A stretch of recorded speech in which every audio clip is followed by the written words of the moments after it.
переднем краю воюет.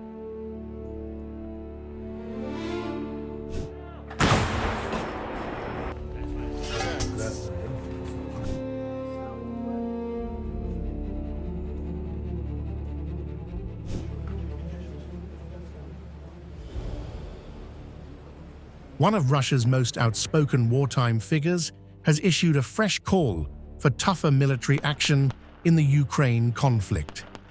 Chechen leader Ramzan Kadyrov says his forces stand ready to carry out any order issued by Russian President Vladimir Putin. In a new statement, Kadyrov declared that Chechen infantry and special forces are prepared to move in any direction directed by the Supreme Commander, insisting they are ready for even the most complex combat missions.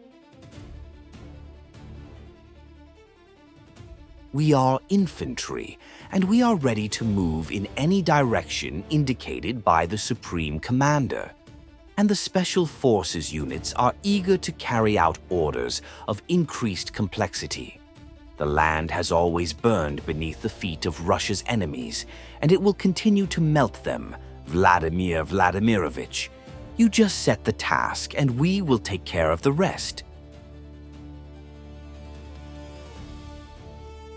Kadyrov then turned his attention toward NATO countries supporting Ukraine, arguing that Moscow should respond more forcefully to those supplying Kyiv with weapons, intelligence, and military assistance. Without announcing any official policy change, he suggested that Russia should begin targeting the countries he believes are enabling Ukraine's war effort, claiming the West had mistaken Moscow's restraint for weakness. It would be beneficial to start with the countries that, hiding behind the NATO acronym, openly and brazenly provide weapons, data, and other support to the Ukrainian fascists. If they fail to understand that Russia will not patiently stand by and watch everything that is happening, then it is time not just to tell them this in a simple and accessible way, but to force it down their disgusting NATO throats. It's time to open fire.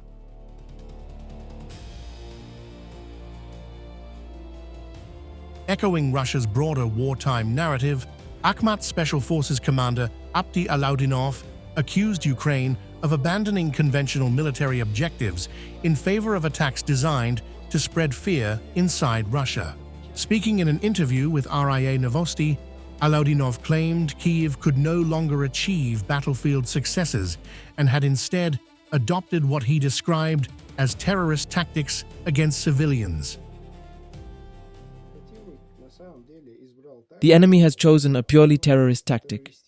The enemy is not able to make any results that it could show to the world community or on the internet as military success. It has nothing to demonstrate. Therefore, its tactics are purely aimed at terrorizing the civilian population. I think they hope this can create unrest within Russia. Alaudinov went on to accuse Ukraine of deliberately striking civilian infrastructure while defending Russia's own conduct in the conflict. He claimed Russian forces continue trying to minimize civilian casualties and are instructed whenever possible to capture Ukrainian soldiers rather than kill them.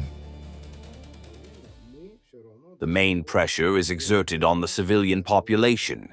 They do not hesitate at all. They strike buses and hospitals.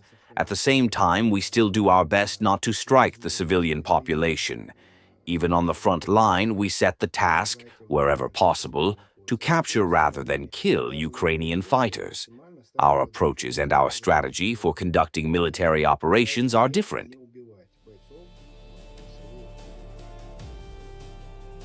In a separate interview with the Arabic publication Asharq News, Kadyrov framed the conflict not simply as a war over territory, but as a struggle over religion, morality, and Russia's future. He accused Europe of attacking traditional values and claimed NATO had underestimated Russia's military capabilities despite years of military assistance to Ukraine. Kadyrov's remarks do not announce any official expansion of Russia's military campaign. Decisions on Russian military operations remain with the Kremlin and President Vladimir Putin.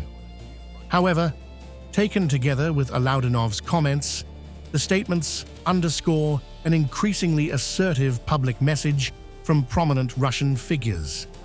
While Kadyrov publicly urged stronger action against NATO countries supporting Ukraine, Alaudinov defended Russia's military conduct and accused Kyiv of targeting civilians, reinforcing Moscow's narrative as the conflict enters another phase.